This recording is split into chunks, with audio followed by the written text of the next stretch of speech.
Olá, meu nome é Fernando Maturi, eu sou advogado criminalista e nesse vídeo nós vamos falar sobre o golpe do nude, que é um golpe que tem sido muito aplicado em muitas pessoas.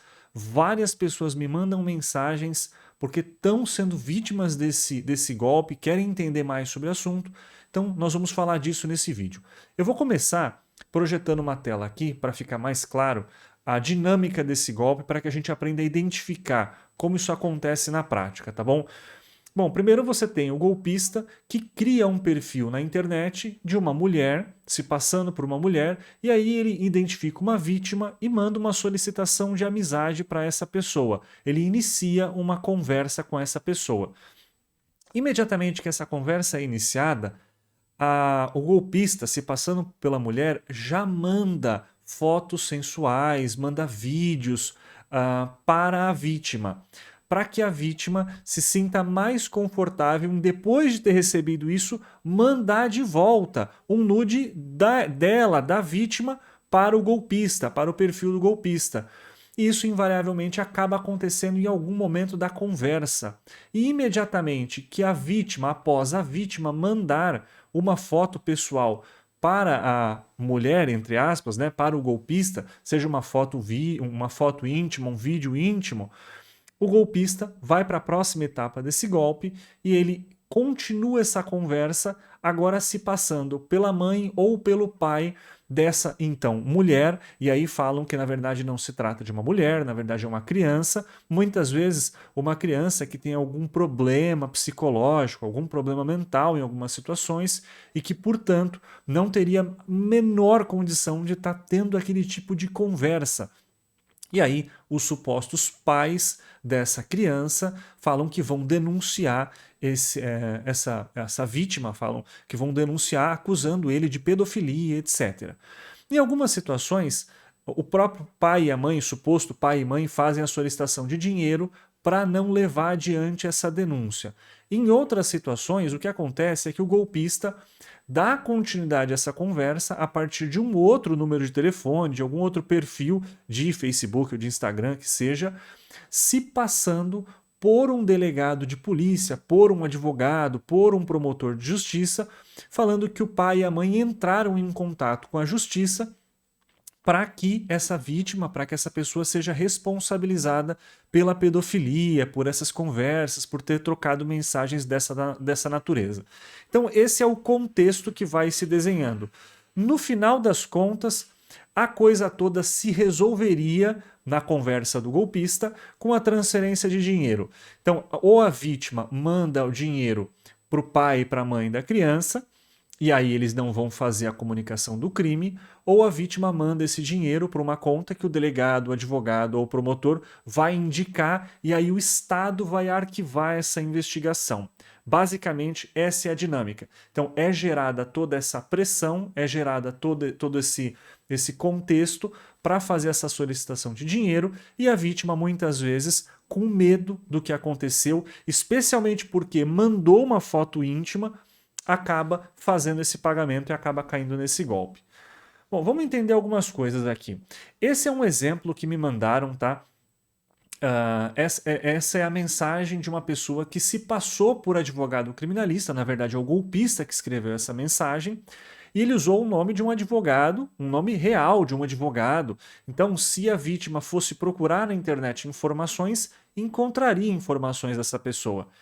Uh, Tem várias coisas escritas de forma errada que é só para que você tenha uma ideia, e nesse caso específico, o que o golpista falou é que a questão envolve uma adolescente com problemas mentais esquizofrênicos diante da morte da mãe, da morte recente da mãe, etc. Essa é a situação que foi se desenhando. Uma das mensagens que esse golpista mandou é a seguinte, falando aqui, ó, que a forma de conciliação é determinada pelo Ministério Público como uma possibilidade de arquivar esse caso. Ele está dando uma justificativa aqui para pedir o dinheiro para a vítima, só isso. E aí ele coloca aqui a mensagem de pressão, né? Agora, se você acha que está certo, então você enfrente a justiça. Nenhum profissional mandaria as mensagens desse jeito, da forma como foi colocada. Tem diversas questões técnicas erradas aqui, mas se eu for transformar esse vídeo em muito técnico, vai ficar mais difícil ainda de entender. Eu só estou colocando isso para justificar como que o golpista faz para pedir dinheiro no meio dessas mensagens, tá? Então ele enviou essa mensagem e aqui ele pediu um pagamento via Pix. Ele vinha falando que esse pagamento precisaria ser feito para o setor financeiro do Estado e aí o caso seria arquivado. E ele passou uma chave Pix aqui, falou, ó, tá em nome da tesoureira e mandou uma conta com pessoa, que a titularidade era de pessoa física, não era nenhuma instituição do Estado nem nada, etc. Ou seja, para quem conhece essas coisas, bate o olho e sabe que não faz o menor sentido fazer um Pix para uma pessoa física para arquivar uma questão do Estado, um processo, uma investigação, etc. Tem outra questão fundamental. Esse golpista estava usando um WhatsApp cujo DDD é 11, o DDD aqui de São Paulo. E depois, quando foi dar a chave Pix, deu uma chave Pix que o DDD é 53, ou seja, de outro estado. Não faz o menor sentido. E aí ele fala aqui embaixo que a pessoa colaborando, fazendo o pagamento, vai ser dada baixa pelo Estado. Então isso teria que ser feito logo, etc. Então é assim que esse golpe é feito. As justificativas que dão são várias, como eu já falei, mas sempre acaba com o seguinte resumo: paga que vai acabar todo o problema, paga que você não vai ter nenhum problema. É assim que funciona. Vamos entender então como é que a gente pode identificar que você está enfrentando uma situação de golpe, tá? São várias as circunstâncias, são várias as formas de você identificar. A primeira delas, o próprio contexto vai te mostrar que você está sendo vítima desse golpe. Que contexto é esse? O que eu acabei de explicar. Vem uma solicitação de amizade de uma pessoa que você não conhece. Assim que você aceita essa solicitação de amizade, essa pessoa já inicia uma conversa com você e já vai enviando fotos e vídeos de teor sexual. E em seguida, depois de mandar essas fotos, já começa a solicitar que a vítima faça o envio de fotos. Já começa daí. Quando a vítima manda uma foto pessoal, aí essa conversa é interrompida e você tem a solicitação de dinheiro, seja dos supostos pais da pessoa com quem você estava conversando, ou a solicitação de dinheiro do suposto delegado de polícia, advogado, promotor de justiça, etc. Então, é esse contexto aqui em que o crime acontece. Já serve de primeiro indicador para você saber que você está sendo vítima desse crime. Outra coisa, a linguagem que é usada nessas conversas. As mensagens são muito mal escritas, tem muitas gírias, tem muitas palavras colocadas de forma errada, e eu nem me refiro a expressões técnicas, porque aí a coisa piora ainda mais. Mas palavras simples são escritas de forma errada, fora de contexto, tudo errado. Quando a pessoa percebe que essas mensagens estão escritas de forma tão equivocada, já é outro sinal muito claro de que é um golpista falando, na verdade, não é uma autoridade, não é um advogado, um delegado de polícia. Outra coisa, sempre nessas conversas vai ser colocada uma circunstância de urgência e sempre vai ser colocado o medo como instrumento de pressão para que o golpista consiga receber o dinheiro. Então, a urgência é sempre assim: ó, você precisa me pagar isso imediatamente, senão você vai enfrentar a justiça, senão esse caso vai para frente e já está tudo provado, você não tem defesa, etc. Então é colocada essa circunstância, essa urgência de você pagar imediatamente. E o medo também, porque você imagine só, a pessoa já mandou uma foto íntima, uma foto pessoal, íntima, para o golpista. Então ela fica sempre naquela dúvida se é verdade, se não é verdade, e aí falam que está provado, que tem crime, etc. Isso vai apavorando a pessoa que está sendo vítima desse crime. Então, essa é outra forma de você identificar. Na justiça, as coisas não acontecem dessa forma, que é inclusive o nosso próximo passo. Falta de comunicação oficial. Normalmente, essas conversas todas dos golpistas acontecem na própria rede social, onde essa conversa se iniciou, ou via WhatsApp.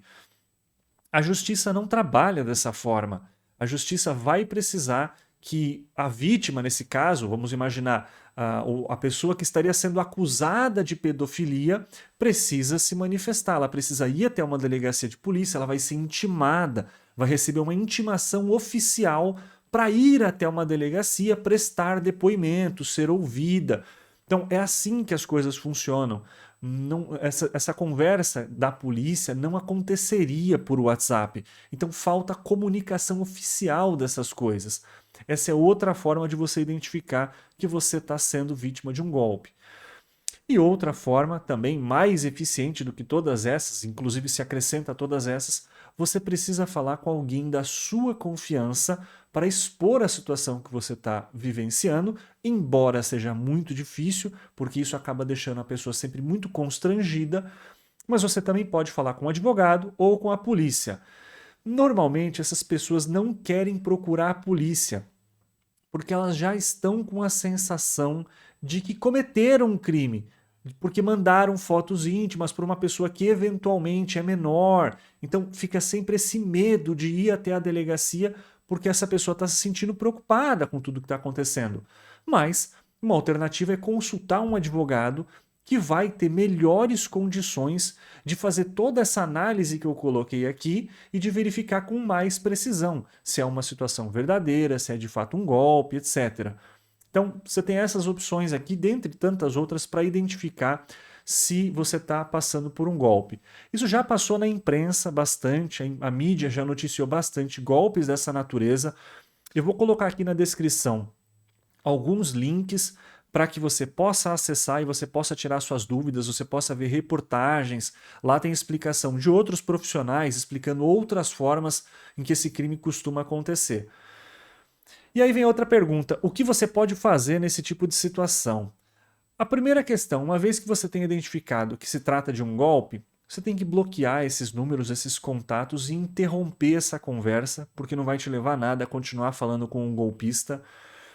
Você pode fazer um boletim de ocorrência especificando tudo o que aconteceu, a tentativa de golpe contra você, mas não existe obrigação legal de você fazer esse boletim de ocorrência. Ou seja, você não é obrigado a fazer o BO, mas você pode fazer, sabendo que se você não faz, esse caso não vai ser investigado. Outras pessoas podem ser vítimas desse crime.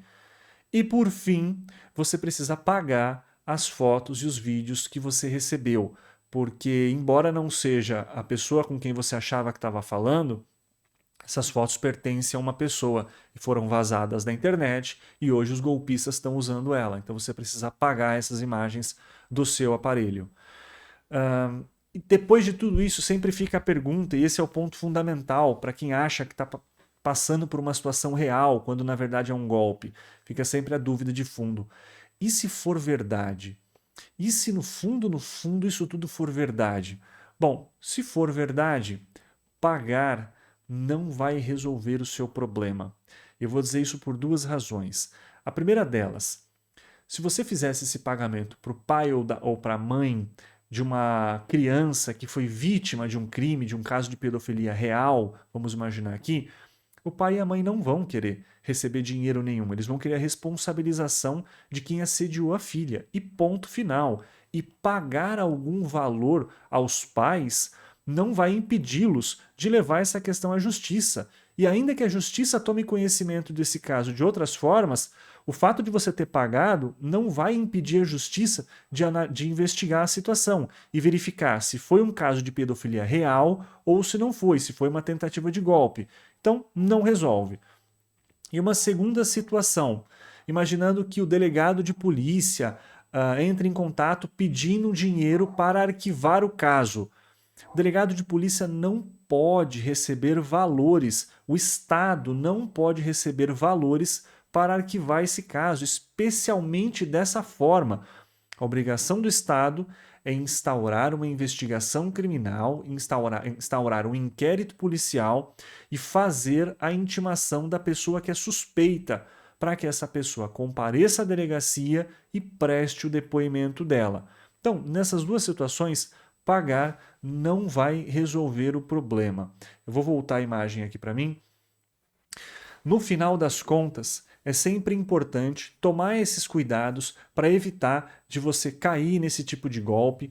Hoje já tem muita informação na internet a respeito. Esse vídeo é só mais um vídeo que vai se somar a tantos outros que estão dando esclarecimentos sobre a situação, mas sempre que você tiver dúvida, é muito recomendável contratar um advogado, consultar um advogado, expor a situação que você está vivenciando para que ele possa te dizer com mais certeza, vendo a situação concreta que você está passando. Eu estou aqui dando informações gerais com base nas coisas que as pessoas vêm comunicando para mim e que eu venho vendo na internet que estão acontecendo, que estão sendo noticiadas, etc. Mas é muito melhor um advogado olhar o seu caso específico para identificar essa questão. Lembrando que o advogado tem a obrigação de manter o sigilo sobre essas comunicações, então essas informações não vão vazar. Por isso você vai ter sua privacidade assegurada, tá bom? Eu espero que esse vídeo tenha ajudado, tenha esclarecido as dúvidas que eventualmente você quis tirar assistindo a esse vídeo. Se você ficou com dúvida, manda aqui nos comentários que, à medida do possível, eu vou respondendo a todas as perguntas. Mas se você quiser ou souber de pessoas que passaram por essa situação e quiser descrever aqui embaixo como o golpe foi tentado, como tentaram aplicar esse golpe em alguma pessoa que você conhece, põe aqui embaixo também para as outras pessoas conseguirem identificar outras formas desse golpe e não caírem nele. Eu espero ter ajudado, nos vemos numa próxima, até mais.